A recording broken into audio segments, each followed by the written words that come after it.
The first thing you need to do is have a family meeting and get everybody together before Grandma gets here. And we have some good ideas. You've got to discuss some things because, for one thing, you've got to tell the kids that Grandma kisses right on the mouth, and she's going to kiss you and it's going to be wet. And don't wipe it off no matter what. It'll hurt her feelings. And also, she doesn't like hamsters, snakes, or any of those. She'll like the dog and cat, but don't put any of that stuff in her lap or anything. No. The other thing is she probably wears maybe a little funny shoes, and maybe her underwear is funny, but we will not make any comments about that.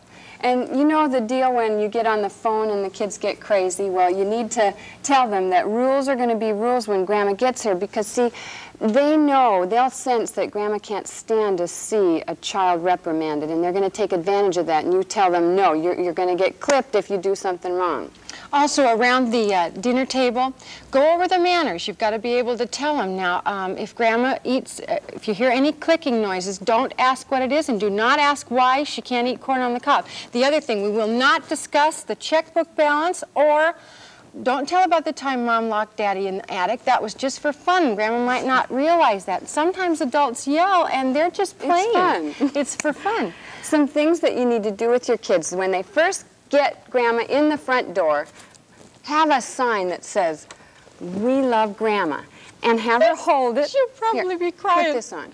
Put this on. You need to take an instant picture. Why do I have to put this on? Just put it on. Just put it on. Okay, get all the kids around the sign, and the baby, put the baby in Grandma's arms. She'll take this home with her, see.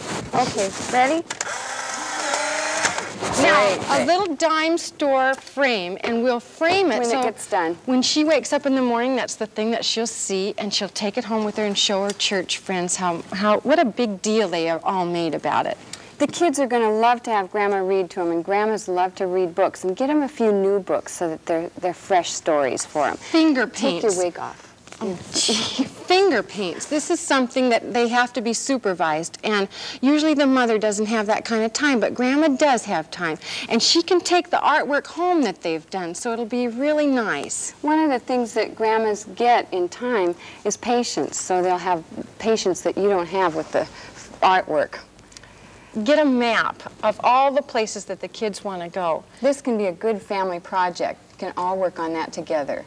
Grandmas love to walk. Now, jobs for Grandma. She can help you, and then she won't feel like she's intruding. If she's going to be at your house for a few days, you need some things for her to do. And it's got to be light stuff. You don't want her to scour down the shower stall or anything. It's just nice things. Polish the silverware. They love silverware. And give her a pillow sack full of your hand washables and some ivory liquid and let her wash She'll some. be in heaven. Press hankies. They're for her baby, so she'll love that. Sew on buttons. Bake cookies. Danny's always saying, my mom makes the best apple pie. When I was first married, I used to kind of go, oh, she does? You know, because then I thought that meant that I was a lousy cook. Don't do that, because don't take that personally. That's part of his childhood. And let her bake anything she wants to bake.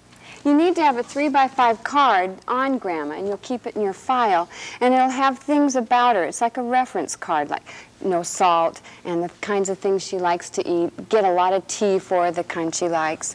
And get all the supplies for baking pies, because she'll love to do that. Now, remember when we said use her like a college? Here are the questions that you this is also a good icebreaker. If you don't see a lot of your mother-in-law, it's kind of hard to pick up the conversation sometimes. Did Danny ever run away, we say? How did you raise children and work? I mean, that's a good... Did Danny ever steal anything? Did he ever? Yeah, he did. So, but I don't know if they'd want me to tell. He took a couple of barbecued chickens off the spit in Safeway.